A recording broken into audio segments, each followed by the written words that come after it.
All right, everyone, we are ready to get started. Thank you so much for joining us this evening for our town hall with the Chancellor of Rutgers University, New Brunswick. I'm Tania Castaneda. I'm Associate Vice Chancellor of Enrollment Management, and I oversee undergraduate admissions. So first and foremost, I'd like to congratulate all of the students who are with us tonight who have been admitted, and if you have already made your decision to enroll with us, that's really exciting. Congratulations. Great decision. And it's a big step, we know, but it's a big step in the right direction. I'm very, very pleased to be joined tonight with our Chancellor. He is Dr. Chris Molloy, Chancellor of Rutgers University, New Brunswick. Dr. Molloy, would you like to say hello? I'm just going to say hello and congratulations to everyone. And I'm looking forward to speaking with you in a little while. Also very, very happy to be joined by my colleague, the Director of Financial Aid, Brian Barry. Brian, I'd like to say welcome. Welcome. In overseeing the Office of Financial Aid, we're responsible for institutional, federal, and state aid. So we are here to answer any financial aid questions you have. Great. So let me tell you a little bit about our structure for tonight. We have an hour together. There's no formal presentation. This is really your opportunity to ask questions of us, but mostly of our Chancellor, what you'd like to know about Rutgers University and the student experience. That said, Brian and I are here to answer admissions-oriented questions, enrollment questions, financial aid questions, and to help you with that too. So to get us started, I'm going to ask our Chancellor to just introduce himself a little bit more to you and tell you a bit about himself. So I'll turn it over to you, Chancellor Molloy. Thank you, Tani. And it's a real pleasure for me to do this event today. It's not something I normally am asked to do, and it's a very nice thing. One of the aspects of talking about Rutgers is the fact that I actually am an alum of Rutgers. In fact, I have 2 degrees from Rutgers. I have an experience, I think, like many of our applicants for the university. I was born in Brooklyn, I'm a local guy, and raised in New Jersey, went to public schools, and the first in my family, family of 4 boys, the oldest, to really go to college. So I'm a first generation student at Rutgers, as are 20 or 25% of our current student body as well. And really, it was something I knew I wanted to do, but it was the place I could afford to go to back then. I went to pharmacy school. I was really interested in chemistry. My mother talked me into trying the pharmacy program. I kind of got interested in it, became a pharmacist. Never thought I'd go to graduate school, never thought I'd be a real scientist. But funny things happen when you have an education. And I came back here, really got excited about cancer research, did postdoctoral training at the National Cancer Institute. And then I worked for many years in the pharmaceutical industry as a scientist working on new drug discovery, and was recruited back here 13 years ago to Rutgers to be the dean of that school I went to many years before. So it's been an all Rutgers ride, and it's an example of the kinds of things that can happen to students that go to a big university with lots of opportunities, and we'll talk a lot more about that here. Another thing I'd like to say this evening, though, is I realized this is a really unusual year. It's an unusual year for the world, for the United States, for New Jersey, for our university, for all of you actually who have probably left your high schools to finish up remote education. You're missing your prom. This is something that we're all responding to. I know there's a lot of questions that will come up about how we're going to handle the fall, and we'll get to those in a few minutes. But I just want to say that we will be here for you in the fall. This university is 254 years old and will still be going strong in another 254 years. And we're making plans to make sure that there's no significant interruption in your progression to degree. And I look forward to having many of you come to campus. Thank you, Dr. Molloy. So you've provided me a very nice segue here for some of the questions that I'm already seeing coming up about the fall and what will it entail, what lies in store for newly enrolled students, and how is Rutgers preparing and ensuring that we'll have an education to deliver to them this fall. So this is the $64,000 question for the whole nation, actually. A couple of points to be made here. Number one is that we will be open, fully open, and we will be providing a top-notch education in the fall. When I say fully open, though, it doesn't necessarily mean that we'll have a normal on-campus experience based upon the health conditions at the time, what our governor asks us to do, what the nature of the pandemic is at the time. But I can tell you that we are planning to completely upgrade our ability to deliver remote education.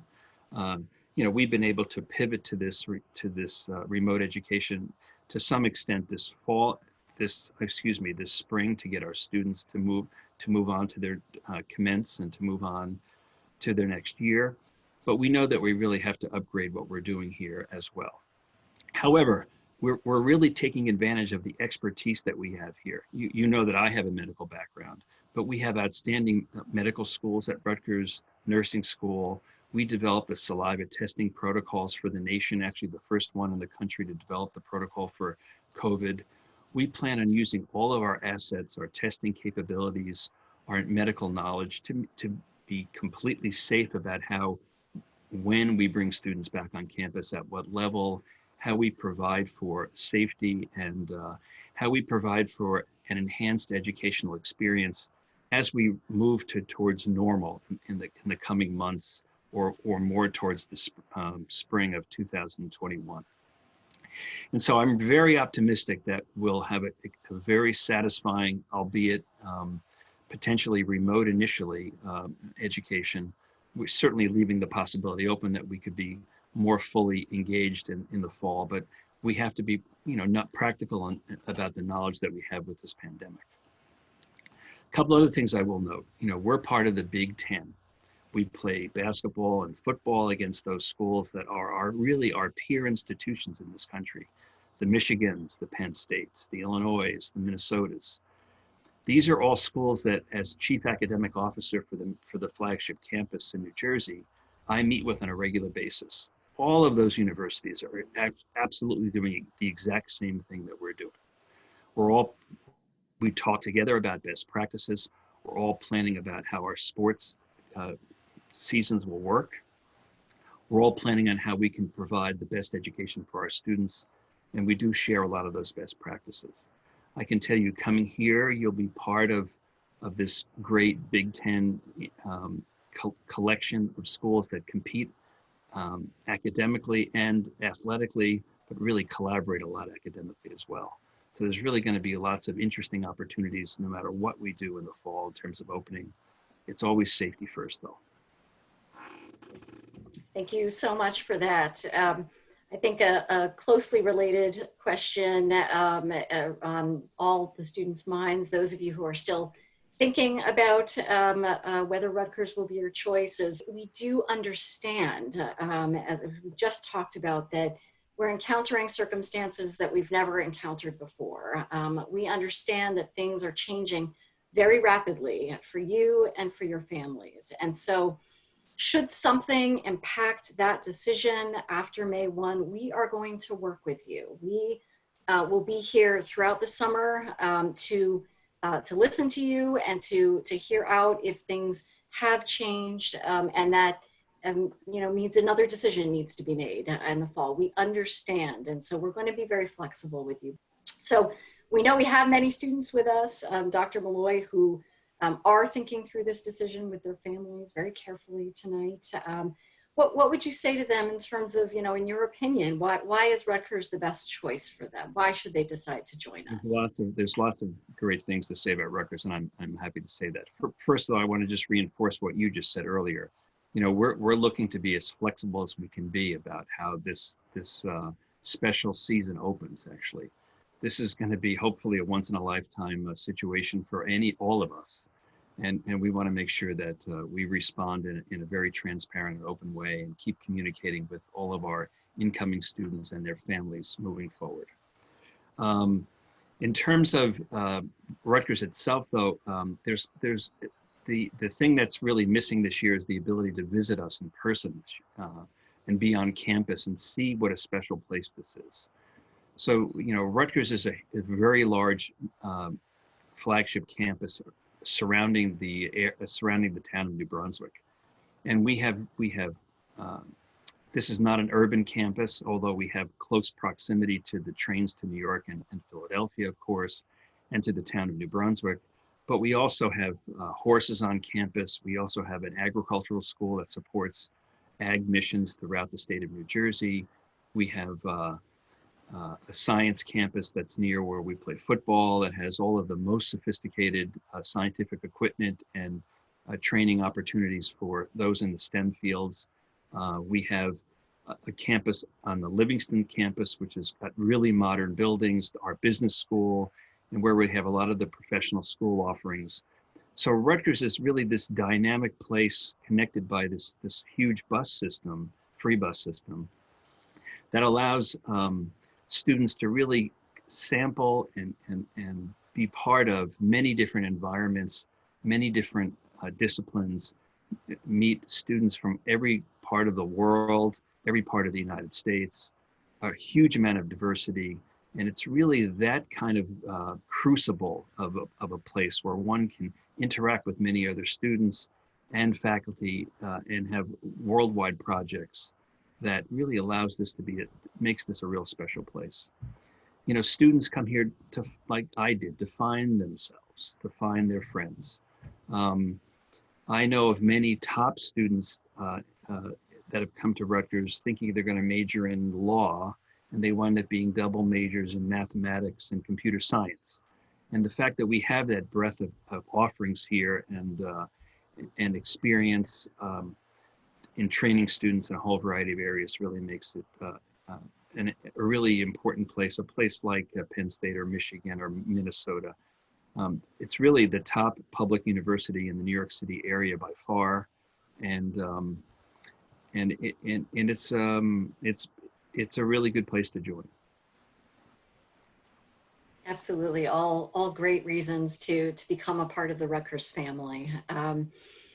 So thinking about May 1 and this decision and the fact that things are sort of rapidly shifting, Brian, I'm seeing questions about, you know, what if something changes with my family circumstances after, you know, how might that affect my financial aid? How might I go about communicating that to you? So would you mind taking that question? Sure. So we've heard from a lot of you. This is, like the Chancellor said, an unprecedented time. Very students really impacted financially. So we're hearing about, you know, loss of employment, reduction in income, loss of business revenue and income. So all of those factors we will consider and re-review your financial aid award. So the process at Rutgers, we call it change in family circumstances. So when you filed your 2018 FAFSA, when you filed your FAFSA for the 2021 academic year, we asked for your 2018 tax information. So basically we would look and see what 2020 will now look like for you if you've had reduction in income in any areas. Once you file the FAFSA, you receive an EFC, which is your expected family contribution. That will be recalculated to determine if you're eligible for, if you're in-state student, additional money from the state. And for everyone else, it would be additional grants or need-based funding. So if you go to our financial aid website and click on forms, in the 2021 academic year section, you will log in and see change in family circumstances, submit your documentation, and typically we turn those around in about 2 weeks. Great, thank you, Brian. Seeing some questions about housing, and that does give us an opportunity to talk through a few things. I want everybody to be aware that we have moved out the housing deadline. There is a housing and dining application that students will complete if they intend to live on campus after they enroll. That new date is July 6th, and we changed that again to allow for more space, and because we understand that we need to be flexible, and we understand there's a lot of planning happening on the part of families right now. Brian, financial aid related, what if a family had intended to live on campus but has now decided that it's in their best interest for the student to commute? How might that affect their financial aid? Sure. So we definitely would like to know. So we have a contact form right on the financial aid homepage where you could let us know your plans. Sometimes if you tell your recruiter, they will get that information to us.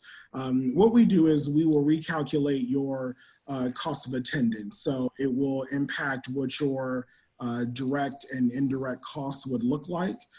Typically, the cost of attendance will have tuition and fees, room and board, housing, additional fees, miscellaneous items, books. So that will be adjusted. Typically, it doesn't affect financial aid awards depending on if you are awarded up to the cost of attendance, but we would review that with you and send you out an updated financial aid award letter so you would know your exact costs and what to budget for.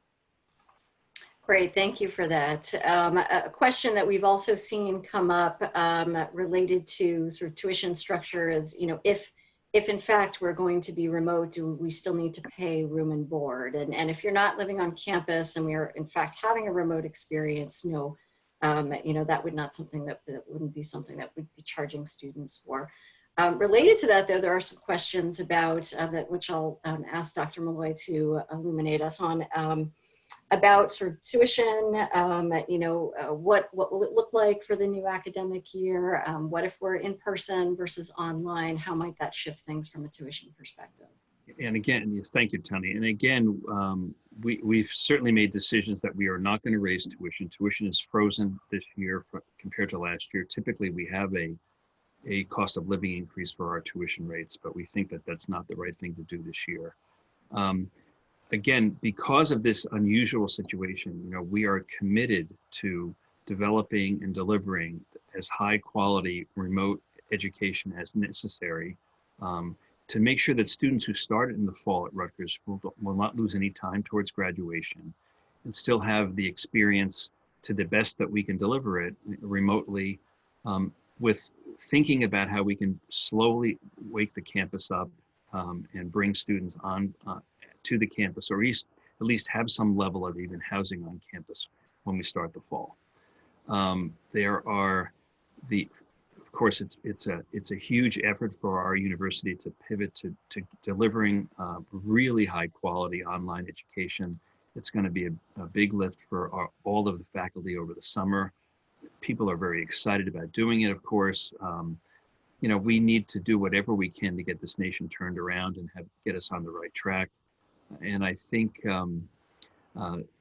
keeping the tuition the same as it had been, and making sure that our quality is there is really important.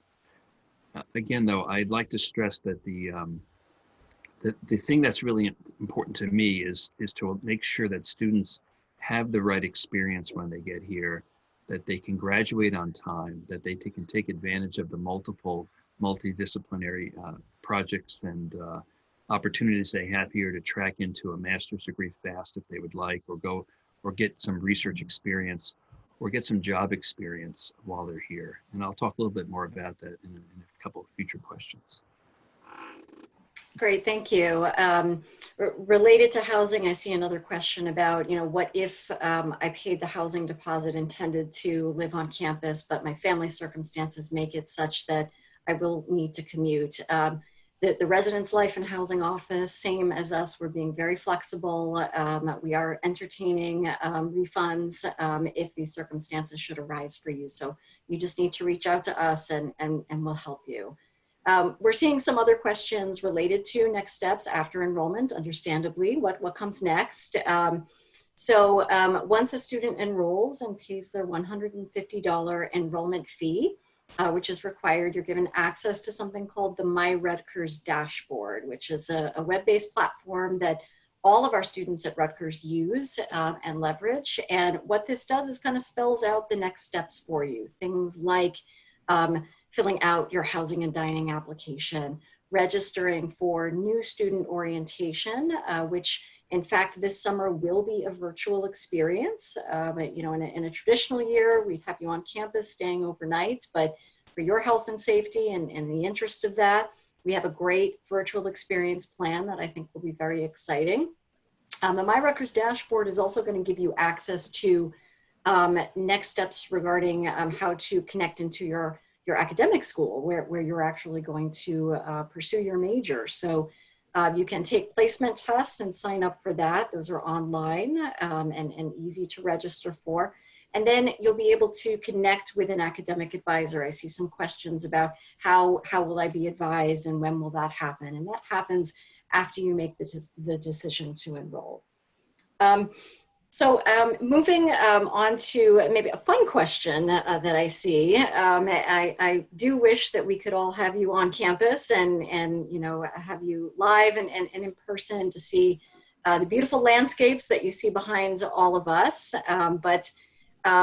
We will instead try to bring a little bit of it to you. I'm going to ask Dr. Molloy to just tell us about some of his favorite spots on campus. Where are the best places to go?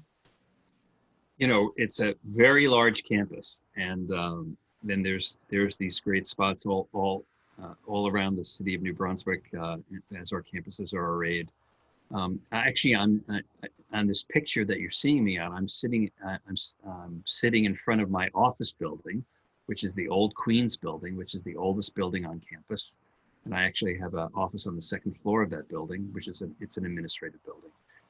It was built in 1809, actually, and is in that whole quadrant where that building is located is one of the most beautiful spots at Rutgers, and one of my favorites.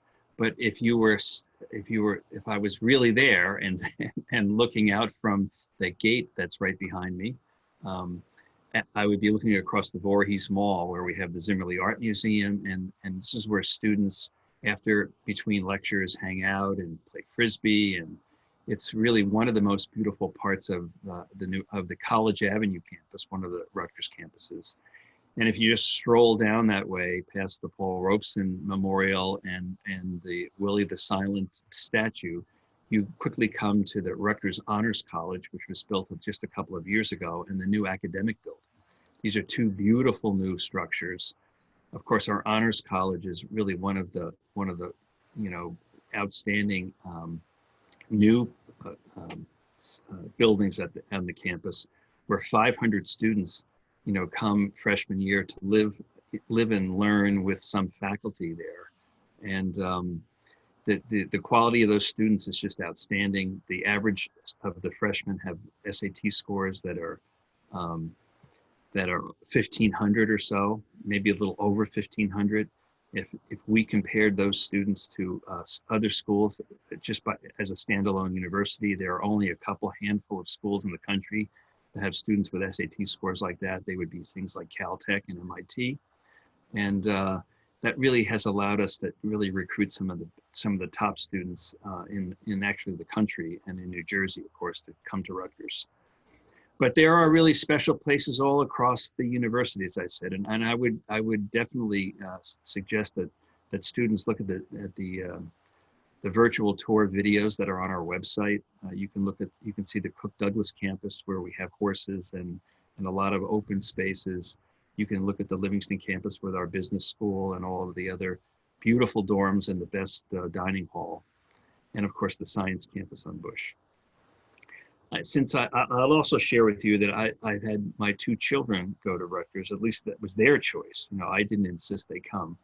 My youngest daughter is a junior, and she's the one who's giving me the updates on how remote education is working. And she's been pretty happy, even though she really misses her friends and being on campus, like I'm sure many of you in high school miss your friends and being in functions. But she tells me that her favorite place is her favorite dining hall, of course, is the one on Livingston. But she really does enjoy the College Avenue campus and a lot of those spaces I talked about before. Chip off the old block. That's great. And Brian, I think you have a favorite spot on campus too, right?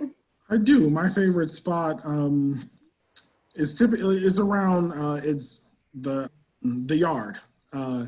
So right on College Ave, right across from where the chancellor's offices were, the picture is behind him. So typically my staff and I will go there, go to Starbucks, grab a cup of coffee, sit outside, come back to lunch. So that's a great place. A lot of activities, students are gathering, really good place to be. So actually, Brian, that's where my daughter's apartment is. So that Okay. yard is a whole apartment complex, or most apartments, and it has a huge, as you alluded to, a huge outdoor television screen that shows different things in different concerts or movies or Rutgers games, and it is a really special place on campus. Mm-hmm. Definitely, it's a great space on campus. I think one of my favorites is Douglas, where the women's residential college is. When I first came to Rutgers, I worked for Douglas, and it still feels like home on the Rutgers New Brunswick campus for me. I would say it's one of the, it's very bucolic. There's lots of trees and flowers and older, wonderful buildings that really have make it have a college campus feel. And Tania, it's interesting that you mentioned Douglas, because that concept so Douglas used to be a women's college as part of Rutgers history. The independent colleges that had been part of the complex down here were all integrated into Rutgers University, and just a few years ago we brought all the medical schools from New Jersey into Rutgers. But that Douglas residential college, that experience for young women who choose to be involved there, really gives them a lot of opportunity to study together, to be in very interesting multidisciplinary environments, and it's really done extremely well for many women who choose to sort of be part of that Douglas. You're in it. It's like a big club to be in. It's a big culture in itself, but also branches into the whole university. It's really been very successful and very unique for Rutgers. It definitely is, and it's one of the many sort of community within the communities of Rutgers, where people kind of find their niche and kind of click in with others who are like-minded. Yes. So we have a few more questions here, more related to financial aid and student accounting. So Brian, if you could speak to, when did tuition bills get released? How might I sign up for a payment plan? That would be really helpful. Sure. So typically, the Student Accounting Office will send out bills mid to late July. You may actually receive them a little earlier this year, since the tuition and fee schedule will be set from this current academic year. Once term bills are released, there will be additional information about payment plans. There are a few different options of payment plans that you could spread over the term or even the full academic year. In addition to that, we receive a lot of questions about mandatory health insurance. The health insurance charges will be on the term bill, and that is a per semester rate. If you do have health coverage, which the majority of our students do, you would just waive out of that, submit a copy of your current health insurance information, and then that's removed from the bill. So that's kind of one of the questions we get often. But you should see that mid to late July, and the payment plan options would be included after all financial aid is deducted. That's great, thank you. I see a question just about, is there anything else we need to do to indicate our enrollment other than paying the enrollment fee? That fee is your indication and sort of the solidification of having your seat in the class. And there's Not much more that you need to do to indicate to us that you're enrolling. You will get an email from us a few days later that invites you to the My Rutgers dashboard so you can take some of those essential next steps we talked about. Another question that I see coming through that I think is probably on every parent's mind in addition to students is, you know, what's after Rutgers education for my child, for my students? You know, what are they going to be able to leverage? What kind of results, you know, can we expect from having this degree? So Dr. Molloy, I'll ask you to field that. As a parent, actually, I can understand that exactly. And really one of the aspects of education that I've really focused on in my 2 years in this role now is really to develop ways that students can get experiential learning while they're in the university. That is, that they can touch research opportunities while at Rutgers, or touch internships or co-ops with companies that surround us at Rutgers. And so we have developed all variety of tracks of what students can do. So for example, there are many ways that one can shorten their time to a more advanced degree. If they want to, if they do extremely well in their undergrad, they can track into a medical school degree and shorten the time to get a medical degree, or to get one of the health professions degrees that we now offer. We have one of the top physician assistant programs and doctors of physical therapy programs in the country, actually as part of Rutgers. One of my daughters took advantage after she spun her undergraduate degree in the School of Arts and Sciences, and went after her junior year to get a master's in one more full year in the Graduate School of Education and Special Education, and she now has a job at the Educational Testing Service in Princeton. And then, of course, we have been really working on career exploration and success opportunities. That's what we call our career services group at Rutgers, and really identifying pathways that students can train in the summer and do internships in a variety of places. Of course, there are companies all around us. You know, one of the benefits to being sort of in this area close to New York, close to northern New Jersey, is the fact that, you know, all of these Fortune 100 companies are around. Johnson & Johnson is a big employer. There are many opportunities for internships and training. And this is something that we need to emphasize. You know, it's a big investment to go to a university. One needs to, it's not just an ivory tower. One needs to learn practical things. That said, it's really important to have a well-rounded education to be able to write, read, and really appreciate education broadly, not just necessarily be a specialist, so, for example. And of course, because of the breadth of our offerings, we offer all aspects of that.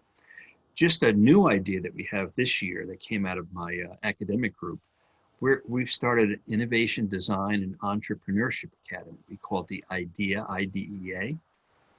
And really, it's identifying a cohort of students that really want to work on a big world problem.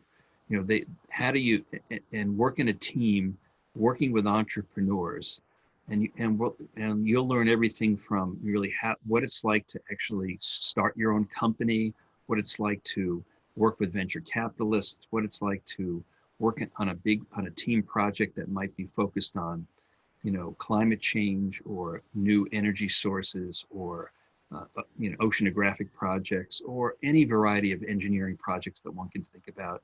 The business school is very plugged into this as well. So we're really trying to give students hands-on tools, not just rote education, where they can real world experience, so that when they leave Rutgers, they can have a successful outcome. And quite frankly, our outcomes and our graduation rates and time to graduation are really among the best of our peer institutions. And so there again, really are really tremendous opportunities for students at the university. I'm very glad you brought up the IDEA program, because we had a question about it specifically. So students are hearing about it.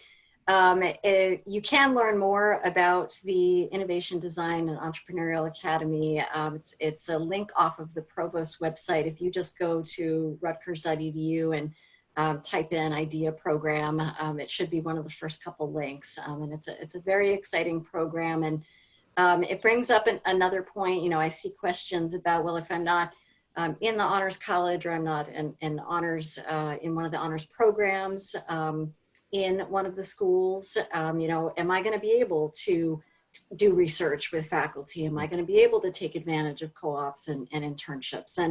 And the answer is absolutely yes. There are many programs, like the IDEA program on campus, like our Aresti Research Center, which pairs faculty who are looking to work with undergraduates in their labs and on their research together, so that they can have those experiences. So, you know, if you are a member of the Honors College, you've been invited, congratulations to you. If you've been invited to one of the school-based honors programs, congratulations to you. But you know, there's many other students who are having many other experiences on campus and availing themselves of a very similar scholarly opportunities. So it's definitely there for you. I want to move back to Brian, because we're getting some questions about health insurance and how does that work and how to waive that. If you could illuminate on that, that would be great. Sure. So you will see that mandatory requirement, as I had mentioned on the term bill. You can opt to waive out if you do have, if you do currently have health coverage. You would just make a copy of your health insurance card, upload it, and then we would take those charges off right after the term bills are sent out. So those update overnight. So any additional charges, additions, subtractions, additional financial aid would update the next day. Okay, great, thank you. Seeing some questions too about whether or not admissions is going to consider, if you have classes that have been translated into pass-fail instead of grade, letter grades or numeric grades this spring. Yes, you know, we totally understand, you know, the position that high schools, community colleges, four-year colleges, and the measures that they've had to take. We've offered the same to our students here to be passed, no credit. So don't worry about that. We will recognize those classes as completed and fulfilled. You might also be wondering, you know, how am I going to get the final transcript to your office, to the admissions office, you know, if my school is still closed. Again, we understand that as well. We do require final transcript and proof of graduation. As you all know, you filled out the self-reported academic record, and we'll look at that final transcript against what you reported to us. But we completely understand that, you know, if it's not possible to get this document to us by a certain date, we'll be here to work with you, you know, throughout the summer to make sure that that we get the documentation that we need. So don't worry about that. Okay. Also, seeing some questions about the possibility of deferring. You know, what if I want to defer my offer of admission? So this is something that we are actively discussing right now. So everyone is aware, first-year students are entitled right now to defer their admission for a full academic year. So this would be from fall 2020 to fall 2021, but we are exploring whether or not a spring entry or a deferral for just one semester to start with us in the spring is a possibility. For transfer students, right now, transfer students are not permitted to defer their admission, but again, we are actively discussing whether or not this could be a possibility for transfer students too. So, so stay tuned, there will be more information forthcoming on that. Go ahead, Dr. Molloy. Yeah, I think we're also looking to make sure that the next summer offerings might be as robust as possible. If we do have some deferrals, we could make up some of those credits in the summer, next summer. Again, the theme here for us is to really be flexible, to respond to these difficult times with as much flexibility at Rutgers as we can provide. Yes, absolutely. So a question for you, Dr. Molloy. You know, that the footprint of Rutgers has changed so much. There's been so much exciting development from places like the Yard, which we talked about, to new academic buildings for arts and sciences, engineering. Can you just talk a little bit about some of the exciting types of developments that are happening on the campus that are evolving us ever? So, the interesting thing is I have a perspective that many of my senior colleagues at Rutgers don't really share, in that I went here back in the 1970s, actually, as a student. I went here when we had a Final Four basketball team. And I know that, sports has been kind of up and down since I left back then. But boy, it's certainly on the upswing right now. And so, we've talked, you mentioned about buildings, we've talked about the Honors College and the Yard, and really it's been a tremendous amount of building here in the last 5 years. But the other exciting part is the social part, is the enthusiasm that students bring to our activities on campus, be they intercollegiate sports or intramural sports. We continue to have a long-term campus plan to upgrade the campus and to take down some of our older buildings and really create some new spaces for students. And some of this will happen in the years that you come here, despite the pandemic. We'll have to delay things for a year or so, but there'll be many more positive changes. I have to emphasize that it really is a fun environment to be in. A campus that has 45,000 students on it. We have one of the largest residential on-campus housing in the country. That will all happen at some point, and the enthusiasm we have during football games and during basketball games. We're going into this year with the men's and women's basketball teams both ranked in the top 25. With our new coach coming back, and with the top 10 recruiting class in the country, playing in the Big Ten, playing against all those famous institutions. It's a really exciting time, actually, from a student's perspective, despite, to go along with the difficult academics and all the different offerings we have. And so really it's a fun environment to actually be here. Absolutely, absolutely.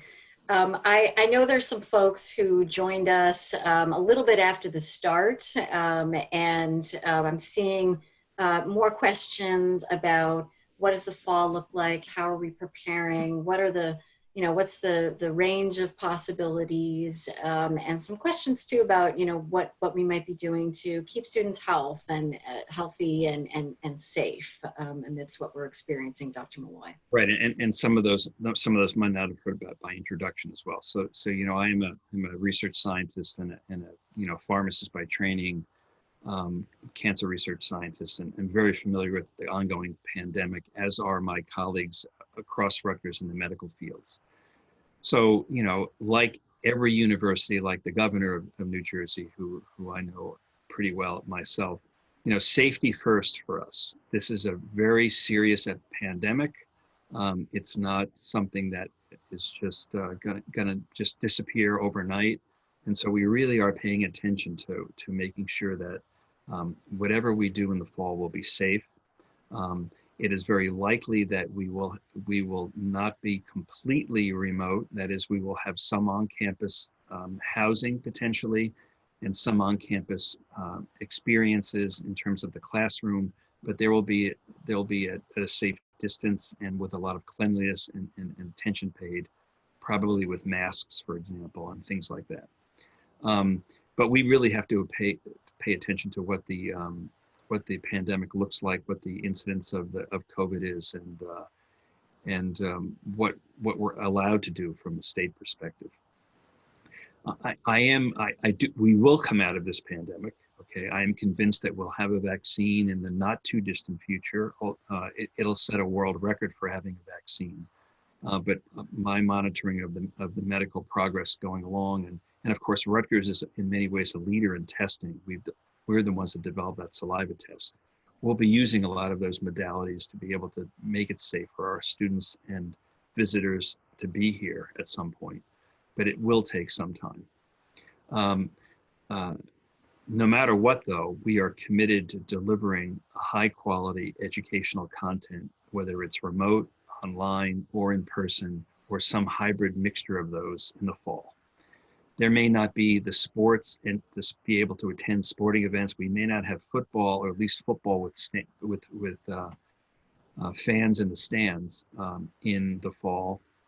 It certainly might be possible to bring the teams back and have them tested and be safe, but I think it will be unlikely that we'll be able to have football with fans in the stands. And there's a possibility that sports might be pushed off to the spring, and we're discussing that with the NCAA and with our Big Ten colleagues. I also want to remind everyone, I think I did that at the beginning of our discussion, that we are very aligned with the other schools that are in part of the Big Ten, academically as well as athletically. These are the Michigans and the Penn States and the Illinois and Indianas and Minnesota, et cetera. And when you come to Rutgers, you come to be part of that collection of the top public research universities in the country, and we are that flagship university in the New York area. So I hope that answers many of those questions that you have about spring. About the fall, and we'll be keeping everyone updated as we go along in a very transparent way about what's going to happen. Absolutely. As soon as we are understanding of what we expect for the fall, we'll be communicating that. The admissions office will be communicating that to everyone who's enrolling with us. So thank you very much for that update. Brian, switching over to financial aid, we're getting a lot of questions about loans, and wondering if you could just talk about loans, how do they work, maybe how do they differentiate from grants, and just sort of explain that financial aid package a little bit more for our families. Sure. So the financial aid offer letter that was sent to you could have a variety of awards. Some could be scholarships or merit-based awards. Some are need-based, based on your expected family contribution by filing the FAFSA. Some awards could be through the state, and others you would be packaged a loan for $5,500. So every freshman is eligible for $5,500. What determines that based on your FAFSA filing, whether a portion of that will be subsidized, where the interest is deferred while you're in school, or unsubsidized loan where the interest accrues while you're in school. So every student is eligible for $5,500 in the federal loan. If you were looking for additional loans outside of that, we still recommend federal first. Take out your federal before looking to any private lenders. We do have a private lender list on our website, and a really good tool to help you, since we don't have any preferred lenders, a really good comparison tool to help you compare which one would work best for you and your family. I highly recommend for parents, if you're looking to fill the rest of the gap per se in the cost of attendance, is to look at the parent loan option through the federal government. Student loans, federalstudentloans.gov is studentloans.gov is the site that has all of the federal loan borrowing information for parents. Those are fixed interest rates for the life of the loan, flexible repayment options. Soft pull on your credit, does not really look at income. So most of our families in New Brunswick get approved for those.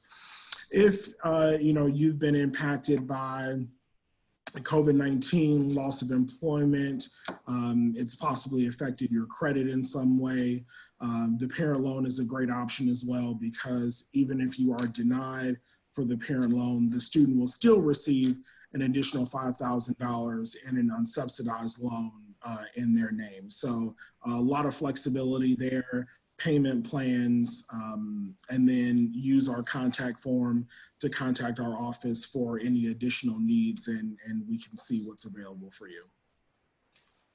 Thanks, Brian. There was a follow-up sort of specific question about the Scarlet Promise grant. Do you just want to explain what that is? Sure. So the Scarlet Promise Grant is a need-based financial aid award that is given by the institution. It is based on expected family contribution, FAFSA filing priority date. So we do have a filing date of December 1st for all of our need-based awards, because the institutional pot of money runs out fast, so we award kind of a first come, first served basis there. But it is those are institutional funds directly from Rutgers. Okay, great, thank you. Mhm. Another fun question for Chancellor Molloy. Students and families want to know, sort of, in your opinion, what are the things that they should really absolutely take advantage of as a Rutgers student? What are the things that they just should not miss, in your opinion? Well, there's a long list to talk about in that regard. It's you know, going to a university this size, with this many interesting opportunities, allows you to really kind of figure yourself out. There are, hundreds of different student organizations to belong to. There are different clubs. There are events that we have on campus, homecoming events, of course, and sports, but also the dance marathon, which this year we normally have a 2-day fundraising event for Embrace Kids, which benefits children with cancer and their families. This year we had it virtually, and we raised as much money as we would have in the live event, more than $1 million. It's really one of the most impressive events that we have on campus every year. The thing that about going to a university like this is it's where a young person, and I can still recall when I went to Rutgers back then, and it was not as big as it is now, where you actually you discover yourself. You discover the kinds of things that you like to do, the kinds of people that you like to associate with. You can try things, you can try majors, you can try different minors, and if you don't like them, you can switch. And I think it's the thing that my daughters have found when they've been here to be beneficial. They both started in the School of Arts and Sciences, where you have an untold number of different majors in humanities or the sciences that you could be in. My junior year daughter now has decided to be majoring in sociology with a minor in creative writing, and that's the kind of thing that you can discover for yourself. So really, the thing you don't want to miss is the experience of immersing yourself into this environment. Actually, it's not just one event; it's that. But I think you should definitely also catch one football game and watch the knight ride his horse in through the tunnel, which is really one of the most exciting things at Rutgers, actually. That is really exciting. Yes, it is. I have a few questions about what if I was recently admitted from the wait list, as in, just this week or last week, and you're awaiting your financial aid package. We are running financial aid packages. Brian, you might be able to speak to this, frequently for new students who have just recently been admitted. I'll also say that if you were admitted April 24th or after, you do have a full week to make your decision, regardless of the May 1 date. Brian, do you have anything else to add about when the students might expect their financial aid package? No, I was going to say that. So if you received your admissions decision, we definitely guarantee that you would receive your financial aid offer letter within a week. So it could be that same week or early the next, but you should receive it as we're running them more frequently now. Okay, great, thank you. Mm-hmm. There's also some questions about work study and how does that work, and could you enlighten us on that, Brian? Sure. So kind of fun fact, in New Brunswick, we have about 4,000 students working on campus, and that is federal work study and non-work study. If you were awarded a federal work study award, it will be on your financial aid offer letter.